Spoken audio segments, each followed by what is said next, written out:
The Heptameron came out in 1559, but its beginning really began, the true beginning of it was a couple of centuries before when Boccaccio came out with his Decameron. Heptameron was one of several developments out of that, something that was inspired by Boccaccio. And here we see a French author. The identity has always been a little bit of a mystery. Its general consensus is it was the Marguerite of Navarre, who was a member of the royal family, sister to one of the kings of France. It's an example of the Renaissance moving westward. It's another example of the Renaissance flowering and slowly encompassing Europe. And we see also a little bit of a rise of rivalry, the natural rivalry that's been going on between France and Italy for quite a while at this point.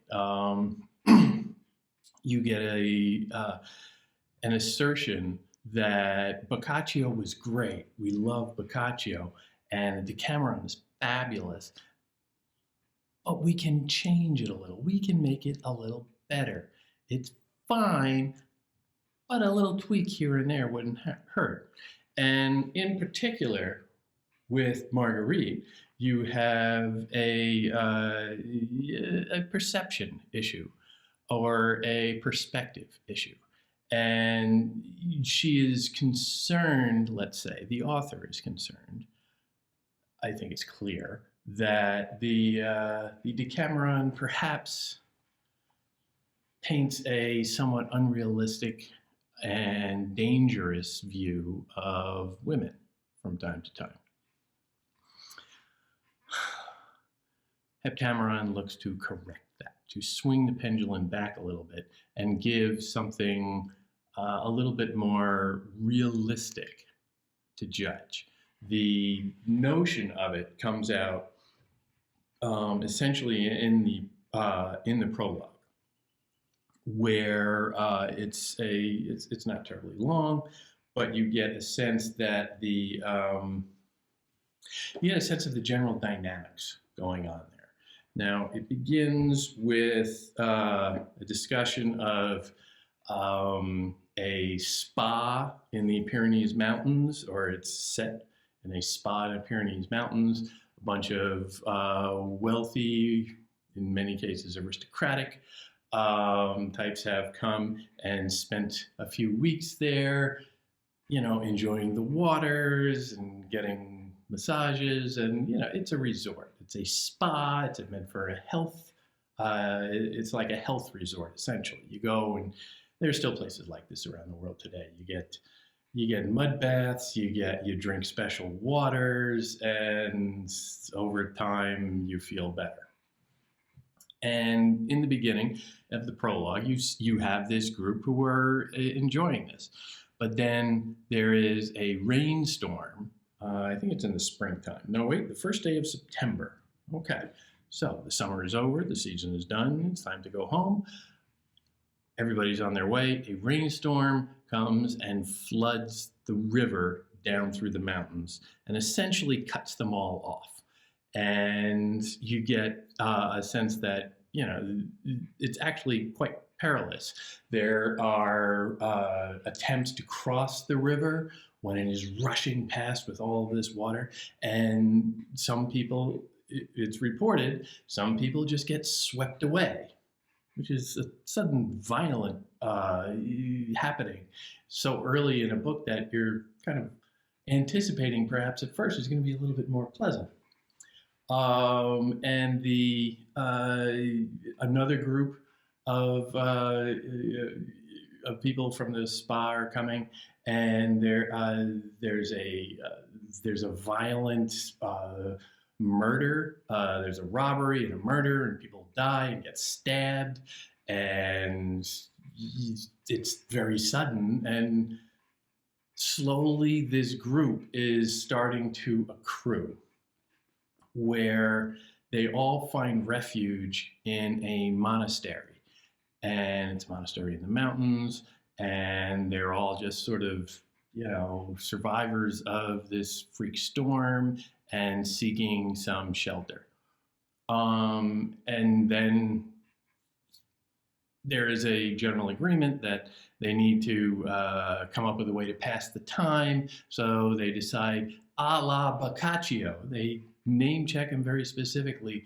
They are going to pass the time by telling stories. And thus you have the beginnings of the Heptameron. The concept, as the prologue lays it out, was originally for it to be another 100 stories. This one falls short. Hept means 70. I think there are 72 in total. Maybe they just didn't finish. It's a little unclear. The book itself does come out after Marguerite's death, but that's only a public appearance. It was probably originally written just for a manuscript to pass around among friends anyway. But leave that aside. It's not the Decameron, it is something a little different. And you can't judge it just because it doesn't cross the same finish line in terms of length. What is interesting in this is that while the Decameron was all about people who were hiding from the plague, there is no plague present here. But it is still a very scary world. The storm does kill people suddenly. The weather just whips up out of nowhere, and this violent rush of river just sweeps people away suddenly. And the violent outbreak of murderers and crime just suddenly ends with, people dying quite harrowingly. There's one moment where there is one survivor, but he's not going to survive for long. So some of the people who found him have to finish him off, which is a little grisly, and to keep him from suffering, supposedly. And I believe his wife is or his widow is one of the storytellers that we get, one of the main cast members. So there is still this sense of a very scary world out there, a very frightening world that needs to be evaded in some way. The premise of the book is that they have to stay in the monastery for about 10 days, roughly as long as the Decameron took place. And in that 10 days, workers will be able to build a bridge over the river that is currently still rushing out of control. So that's the premise. But the prologue goes a little further and gives you a sense of really what it's about thematically. Initially, they single out the eldest woman there, Lady Oisille. The names initially, by the way, are kind of bizarre. They're difficult to come by, and it's very hard to really fix characters in your head. The names are often pseudonyms. Well, they're assumed to be pseudonyms of real people in the French royal court at the time, and there's a popular parlor game of trying to figure out, who is whom and all this, and yeah, I don't really care. But the names are difficult to follow. Sometimes they're considered to be anagrams or nicknames that give a little hint as to who they are, but very few of them are actual names that you can lean on. And so the characters themselves, while they all have distinct personalities, they can be a little hard to keep straight in your head until you've really gone through quite a lot of the book. But anyway, Lady Oisille. Lady Oisille is the oldest woman in the play. She's considered a kind of a moral exemplar. She is very proper and upstanding, and the group is all generally younger than she is. But they all fall in and essentially acknowledge that, well, she's the leader. She is the monarch of sorts. And you can go that way in a lot of different interpretations in terms of the ideal society and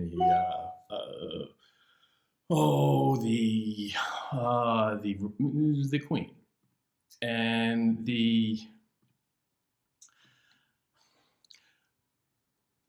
group comes to Lady Wazil and say, well, okay, we're going to be here and we're going to follow your lead on this. We would like to keep us all, pleasant and entertained for 10 days. They're all grouped together. We would like to look for you. What would you have us do? Perhaps you can give us some guidance, and we can all find a way to be constructive and entertained and not want to kill each other. So Lady Wazil, very proper, moral woman again, says, well, I always find that reading the Bible is my solace. And that's all anybody really needs to stay happy and healthy and maintain a positive attitude. And yeah, that's nice. He says, likewise, she begins it in the day, the reading of Holy Scripture.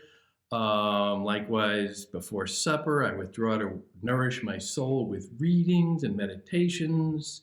In the evening, I ponder in my mind everything I have done during the day so that I may ask God for forgiveness of my sins. And the group is sitting there listening, and oh, isn't that nice? Oh, that's great. But they're looking at 10 days of this, and maybe what this lady likes isn't going to be enough to keep them entertained and not stir crazy for 10 days. So one of the men, one of the more prominent men in it, a gentleman named Hircan, who is his name means a couple of things, but is generally a reference to goat, and he has perhaps he has a goatish personality, you could say. He's very sexist, he's very chauvinist, he likes extra marital dalliances wherever he can find them, and he is a little bit of a perv. But he comes up and says, well, Lady Wazil, that sounds great. But, and he lays out, however, you must bear in mind that we have not yet become so mortified in the flesh that we are not in need of some sort of amusement and physical exercise in order to pass the time. And he lays out the proposal that, well, prayer and Bible study sounds great, and we should absolutely do that. We'll do that in the mornings. Start the day off properly, engage in that, and feel spiritually fulfilled, and nourish ourselves spiritually. Then, in the afternoon, we will come up with something more physical, specifically. So you get this immediate juxtaposition of the spiritual and the physical, and they are both supposed to be essential, balanced, essentially. You cannot have one without the other, without being in some way unbalanced, imbalanced. You have to have the admission that the physical matters, and this is the position that he's in here. Now, on the one hand, Hircan is a horny little devil, and he makes this sound a little lascivious, and he's talking about, well, let's do something physical. And you can go down that route with him, and it's a little disturbing. And at times, different people in that group are interpreting that different ways. His wife is there, and she interprets what he's saying one way, but it seems like he's actually speaking in a coded language for another one of the women there that he's probably hitting on. And there is this tension about interpretation and misunderstandings and immoral behavior that is always there, especially in that man-woman dynamic. But also, it is the sense that he is sort of pushing for something a little bit more physical. He uses the word exercise. I forget what it is in the original French, but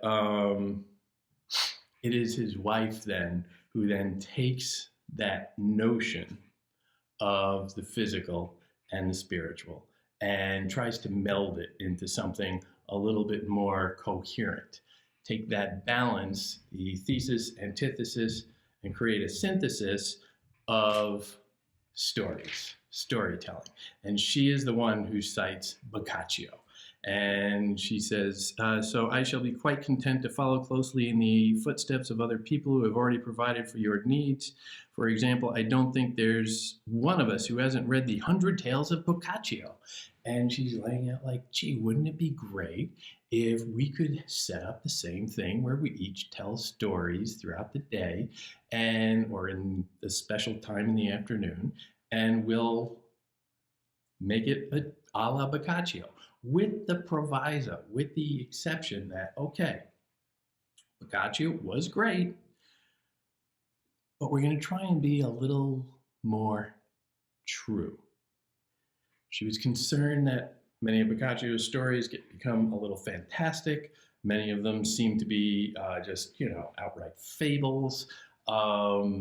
She wants something more true to life, more empirical, less fabulous, less fantastic, less fantasy-like.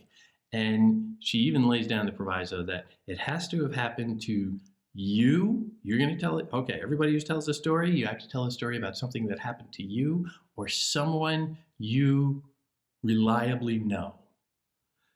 Trying to lay in that insurance policy that these stories will bear truth. They're not so interested in the fantastic anymore. The Middle Ages are long gone at this point. The medieval era was always supposed to be kind of artificial on the outside. It's supposed to be sort of false. Think about all the paintings in the Middle Ages that were just bizarre. You cannot really recognize a human being in any of it. Now we're in the Renaissance, and recognizing humanity, recognizing human beings in a realistic portrait it's everything in the Renaissance. And that is the rule. Do Boccaccio, but do Boccaccio plus. We want Boccaccio, the spirit of, but make it realistic about people. Someone we know. More truth.